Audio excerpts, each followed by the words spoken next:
तो हेलो दोस्तों, इस वीडियो में हम लोग प्रश्नावली 4.1 के क्वेश्चन नंबर 1 का जो पार्ट 5 है उसको सॉल्व करेंगे। इसमें हम लोग को बताना है कि ये जो क्वेश्चन है यानी ये जो समीकरण दिया गया है ये द्विघात समीकरण है या नहीं है।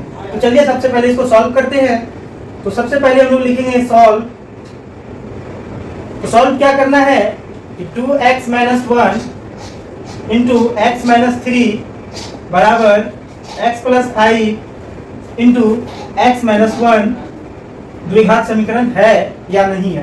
तो देखिए सबसे पहले इस 2x को किससे गुना करना होगा, x से। तो देखिए इसके सामने नहीं कुछ तो कितना 1 है, 2 को 1 से गुना कीजिए तो 2 और x को x से गुना कर दीजिए x²। इसी तरह फिर इस 2x को किससे गुना करना होगा, -3 से। तो देखिए माइनस है तो माइनस 2 किया कितना हो गया, 6 हो गया। और देखिए x है तो x। अब देखिए इसका काम खत्म। अब बचा कितना, -1 को x से गुना कीजिए तो क्या हो जाएगा -x। फिर -1 को -3 से गुना कीजिए तो माइनस क्या हो गया प्लस। 1 को 3 से गुना कीजिए तो 3 बराबर है तो बराबर। इसी तरह देखिए x को x से गुना कीजिए x²। फिर x को -1 से गुना कीजिए -x। अब देखिए x का काम खत्म। 5 से x को गुना कीजिए, प्लस है तो प्लस। 5 को x से गुना कीजिए 5x। इसी तरह इस 5 को -1 से गुना कीजिए तो देखिए 5 को -1 से गुना कीजिए तो प्लस माइनस क्या हो जाएगा माइनस। 5 को 1 से गुना करेंगे तो 5 हो जाएगा। अब देखिए हम लोग इसको सॉल्व करते हैं। 2x² है तो 2x²। अब देखिए यहाँ -6x है और यहाँ पे सिर्फ -x है, तो दोनों सेम चिन्ह है तो जोड़ देंगे। और साइन किसका रहेगा, जो दिया गया है यानी माइनस दिया गया तो माइनस। तो 6 और 1 कितना हो गया 7, x है तो x। देखिए यहाँ कुछ नहीं है, इसके सामने 1 है। तो इसी तरह से आप देखिए यहाँ क्या बचा +3 बराबर x² है तो x²। देखिए ये -x और यहाँ पे क्या है +5x, यानी डिफरेंट साइन है, अलग अलग चिन्ह है तो घटेगा। 5 में से 1 गया तो कितना बचा 4, बड़ा वाला प्लस है तो प्लस, 4 है तो 4, x है तो x। अब देखिए माइनस क्या बचा 5। अब देखिए जो आपका जो दायां साइड है उसको क्या कर देते हैं, बायां साइड लाते हैं। तो यहाँ पे देखिए 2x² है तो 2x² -7x और प्लस आपका कितना 3। ये x² इधर प्लस है, इधर आया तो -x²।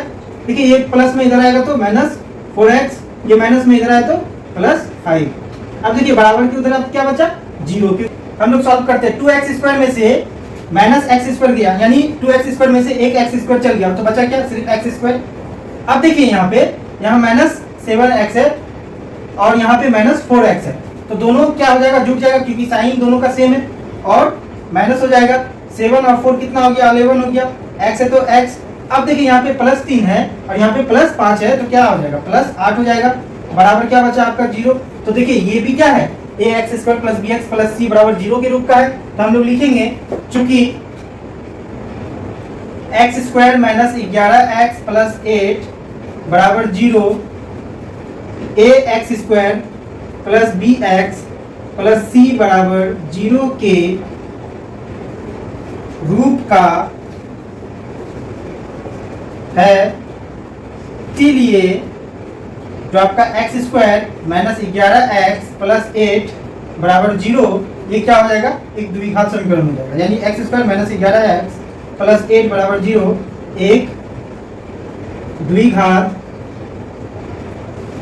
समीकरण है जहां a बराबर, देखिए a का मान कितना x के साथ x² के साथ क्या गुना में है, कुछ नहीं तो 1 है यानी 1 हो गया कोमा। अब देखिए b का मान कितना हो जाएगा, तो b को क्या होता है जो x के साथ होता है -11 है तो -11 हो जाएगा। तथा c बराबर, देखिए c क्या होता है जो स्वतंत्र यानी अकेला है, तो कौन है अकेला 8 है तो 8 है। ये आपका क्या हो जाएगा आंसर हो जाएगा। तो देखिए हम लोग क्या किए, प्रश्नावली 4.1 का जो क्वेश्चन नंबर 1 का पार्ट 5 था उनको भी हम लोग सॉल्व कर लिए हैं। तो इसका जो पार्ट 6 बचा हुआ है उसको हम लोग नेक्स्ट वीडियो में जो है सॉल्व करेंगे। और अगर वीडियो अच्छा लगे तो ज़्यादा से ज़्यादा लाइक और सब्सक्राइब करें और शेयर जरूर करें ताकि हमारा मनोबल बना रहे।